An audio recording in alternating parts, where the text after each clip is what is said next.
any labor which starts at term spontaneously with longitudinal line, cephalic presentation, vertex as presenting part without undue prolongation with minimal aids used and with a good feto-maternal outcome. So that is normal labor.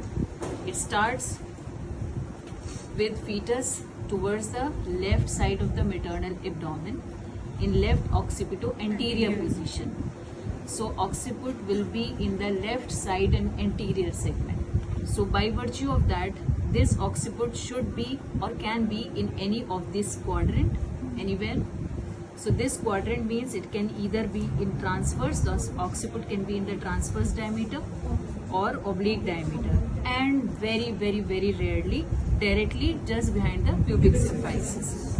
Now by virtue of this, the cardinal movements of labor, they're all happening only and only at the head.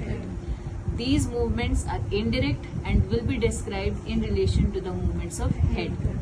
So first is engagement. Engagement is when the maximum diameter on the presenting part or presentation is negotiating or passing the pelvic inlet. It is known as engagement, and it is said that engagement has occurred. So maximum diameter on the presenting part has crossed pelvic inlet is engagement. Then it goes further down when the contractions are coming and there are some passive forces by maternal bearing down. Simultaneously, if already it was not fully extended, this flexed, then flexion will also occur, and this descent will happen till the occiput touches the pelvic floor at the level of ischial spines. So when occiput is touching pelvic floor at the level of ischial spine, then with further contractions and bearing down efforts, anterior movement of the occiput will happen, and this anterior movement of the occiput will move and place the occiput just behind the pubic symphysis, and this is known as internal rotation. So internal rotation can be a long one when the occiput was at the level of transverse, so it can be like this, or if it was engaged in oblique, it can be a short anterior rotation. Is that clear?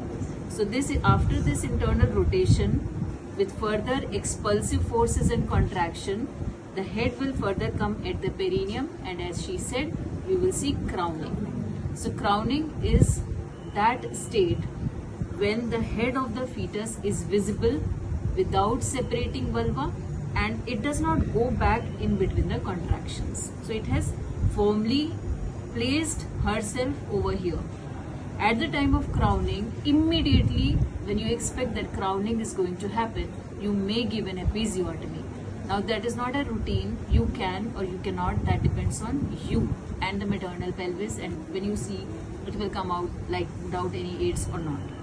After crowning, the fetal head will deliver because it was flexed. Now it will extend.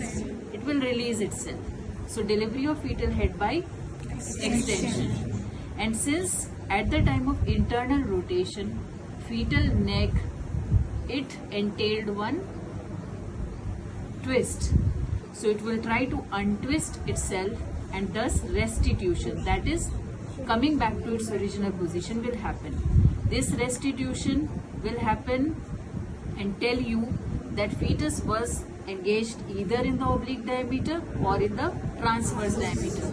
Now जितना यहाँ पे नेक पे twist इसने किया होगा, अगर ये transverse में एंगेज हुआ था और इसने अपने आप को इधर ट्विस्ट किया है, तो जब ये रेस्टिट्यूट करेगा तो ये इतना पूरा रेस्टिट्यूट भी करेगा. Is that clear? If it was engaged in oblique diameter and it twisted like this, it will untwist only this much. So this is restitution. Now when this restitution has occurred, you see the placement of shoulders. So anterior shoulder is more feasible to get transmitted to just behind the pubic symphysis. So it will move like this, and when the shoulder is moving like this, you saw some movement over here, head.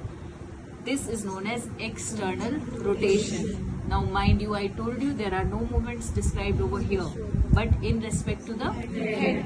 So this head ka external rotation means that internally somewhere shoulders have moved anteriorly, and now this movement will be happening in this direction only, just a bit. अगर ये यहाँ पे हम ऐसे move कराते तो पूरा बहुत लंबा काम हो जाता, which is not feasible naturally. So what will happen? This will happen in the similar direction, and then will further, and you are also standing here, maternal expulsive forces, anterior shoulder will hinge just behind the below the pubic symphysis, and then you aid or you try to deliver this anterior shoulder. Now tell me which is easy, to deliver anterior shoulder or to take out posterior shoulder first. So you just unlock this anterior shoulder, it has come out, and then you deliver the posterior shoulder. Then by lateral flexion, the entire trunk and body of the fetus is delivered.